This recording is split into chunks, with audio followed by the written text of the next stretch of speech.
தமிழ்நாடு சட்டமன்ற தேர்தலுக்கான வேட்புமனு தாக்கல் தொடங்கிய முதல் நாளில் கொளத்தூர் தொகுதியில் வேட்புமனு தாக்கல் செய்தார் முதலமைச்சர் மு க ஸ்டாலின்.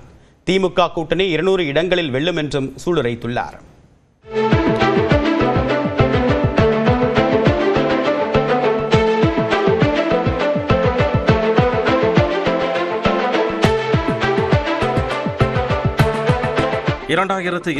ஆண்டு சட்டமன்ற தேர்தலில் திமுக சார்பில் கொளத்தூர் தொகுதியில் போட்டியிடும் முதலமைச்சர் மு க ஸ்டாலின் நேற்று வேட்புமனு தாக்கல் செய்தார். பெரம்பூர் பேப்பர் மில் சாலையில் உள்ள மாநகராட்சி அலுவலகத்தில் அமைக்கப்பட்டுள்ள தேர்தல் அலுவலகத்தில் தேர்தல் நடத்தும் அதிகாரி எஸ் சாந்தியிடம் வேட்புமனுவை முதலமைச்சர் மு க ஸ்டாலின் வழங்கினார்.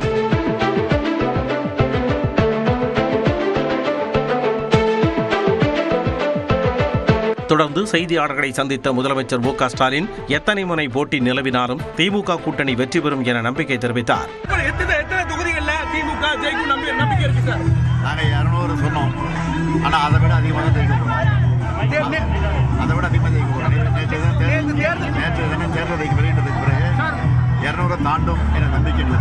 அதேபோல காரைக்குடி தொகுதியில் போட்டியிடும் நாம் தமிழர் கட்சி தலைமை ஒருங்கிணைப்பாளர் சீமான் தேவகோட்டை சார் ஆட்சியர் அலுவலகத்தில் உள்ள தேர்தல் அலுவலகத்திற்கு குடும்பத்தினருடன் சென்று வேட்புமனு தாக்கல் செய்தார்.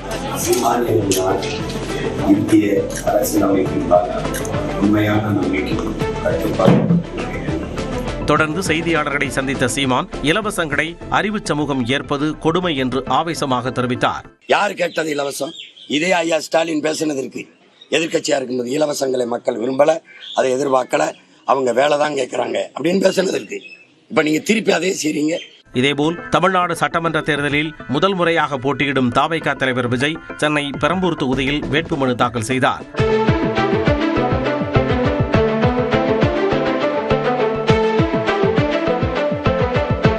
தொடர்ந்து பிரச்சாரத்தில் ஈடுபட்ட விஜய் தமிழ்நாட்டில் பெண்களுக்கு பாதுகாப்பற்ற சூழல் நிலவுவதாக குற்றம் சாட்டினார். நம்ம பொம்பளை பிள்ளைங்களா ராத்திரில டாய்லெட் கூட போக முடியல, போயிட்டு வர கேப்ல என்ன நடந்துருமோ என்ன ஆயிடுமோ பதட்டத்தோட இருக்க வேண்டியதா இருக்கு. ஒரு 40 வயசுல இருக்கிறவங்களுக்கு கூட பாதுகாப்பு இல்ல.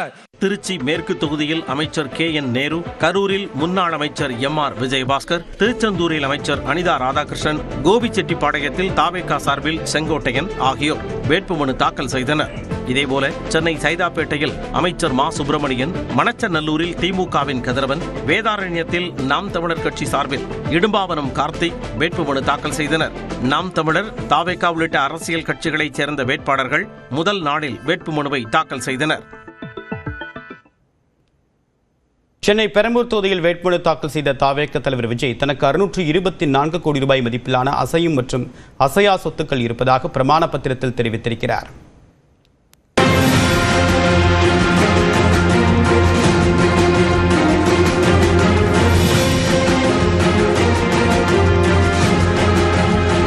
தமிழ்நாடு சட்டமன்ற தேர்தலில் சென்னை பெரம்பூர் தொகுதியில் போட்டியிடும் தவேக தலைவர் விஜய் தனது சொத்து விவரங்களை வேட்புமனுவுடன் பிரமாண பத்திரத்தில் பகிர்ந்துள்ளார். அதன்படி கடந்த 2020-2021 நிதியாண்டில் 8 கோடியே 4 லட்சம் ரூபாயாக இருந்த விஜயின் வருவாய் 2024-25 ஆண்டில் 184 கோடி ரூபாயாக உயர்ந்துள்ளது. தந்தை எஸ்.ஏ. சந்திரசேகருக்கு 3 கோடியே 2 லட்சம் ரூபாயும், தாய் ஷோபாவுக்கு 87 லட்சம் ரூபாயும் கடன் வழங்கியுள்ளதாக கூறிய விஜய், மனைவி சங்கீதாவுக்கு 12 கோடியே 6 லட்சம் ரூபாயை கடனாக கொடுத்திருப்பதாகவும் தெரிவித்துள்ளார். மேலும் மகன் ஜேசன் சஞ்சய்க்கு 8,78,000 ரூபாயும், மகள் திவ்யா சாசாவுக்கு 4,60,000 ரூபாயும் கடனாக வழங்கியுள்ளதாகவும் விஜய் கூறியுள்ளார். தவேக பொதுச் செயலாளரும் நீண்டகால நண்பருமான என் ஆனந்திற்கு 3 கோடியும், தயாரிப்பாளர் வி ரவிச்சந்திரனுக்கு 5 கோடி ரூபாயும் கடன் கொடுத்திருப்பதாக குறிப்பிட்டுள்ளார். இதைத் தொடர்ந்து 1 கோடியே 20 லட்சம் ரூபாய் மதிப்பிலான 883 கிராம் தங்கமும் 15 லட்சம் ரூபாய் மதிப்பிலான வெள்ளி பொருட்களும் வைத்திருப்பதாக விஜய் தெரிவித்துள்ளார்.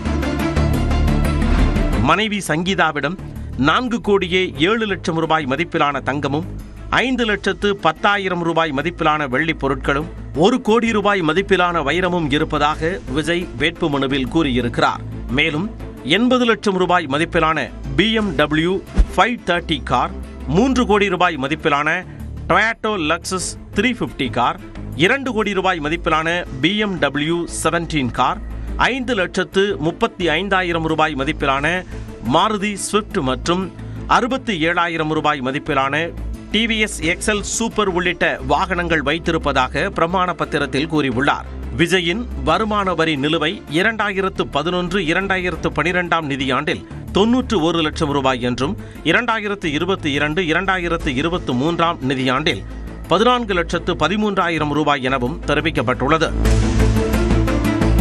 லயோலா கல்லூரியில் பிஎஸ்சி படிப்பை முதலாண்டிலேயே நிறுத்திவிட்ட தான் விஜய் வித்யாஸ்ரம் பள்ளியின் தாளாளராகவும் ஜயாநகர் ப்ராப்பர்ட்டி பிரைவேட் லிமிடெட் நிறுவனத்தில் மேலாண்மை இயக்குநராகவும் இருப்பதாகவும் விஜய் கூறியுள்ளார். இது தவிர தனது தங்கை வித்யா பெயரில் வித்யா சேரிட்டபிள் ட்ரஸ்ட் உள்ளிட்ட அறக்கட்டளைகளின் அறங்காவலராகவும் உள்ளதாக குறிப்பிட்டுள்ளார். கொடைக்கானல் வில்பட்டி பகுதியில் 2 எஸ்டேட்டுகள் இருப்பதாகவும் இந்தியன் ஓவர்சீஸ் வங்கி சாலிகிராமம் கிளையில் 213 கோடி ரூபாய் டெபாசிட் செய்துள்ளதாகவும் கூறியுள்ளார்.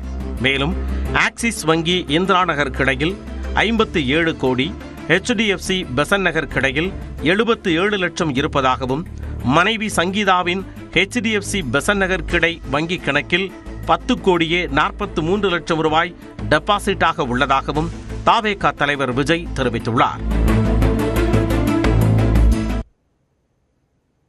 தொடர்ந்து ஒரு நிமிட செய்திகளை பார்க்கலாம். தனக்கு 6 கோடியே 26 லட்சம் ரூபாய்க்கு சொத்துகள் இருப்பதாக முதலமைச்சர் ஸ்டாலின் தெரிவித்துள்ளார். சென்னை கொளத்தூர் தொகுதியில் போட்டியிடும் முதலமைச்சர் மு க ஸ்டாலின் நேற்று வேட்புமனு தாக்கல் செய்தார்.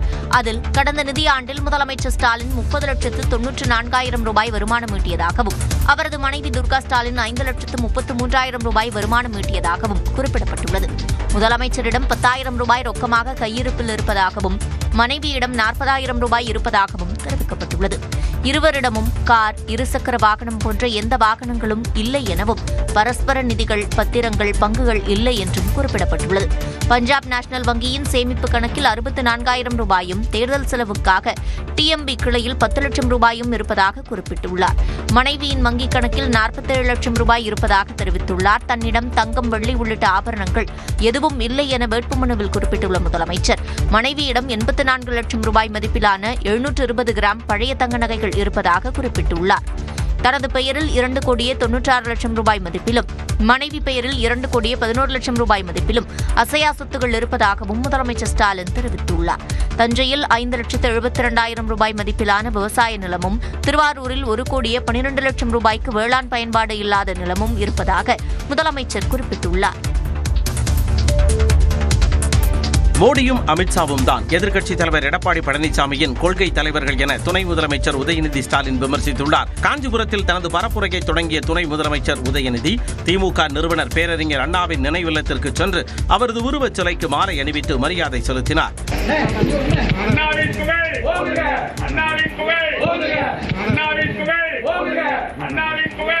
பின்னர் காஞ்சிபுரம் வேட்பாளர் நித்யா சுகுமார் மற்றும் உத்தரமேரூர் வேட்பாளர் சுந்தர் ஆகியோரை ஆதரித்து பரப்புரை மேற்கொண்ட உதயநிதி இத்தேர்தல் டெல்லிக்கும் தமிழ்நாட்டிற்கும் இடையிலான போர் என்றும் எடப்பாடி பழனிசாமியை அடிமை என்றும் விமர்சித்தார்.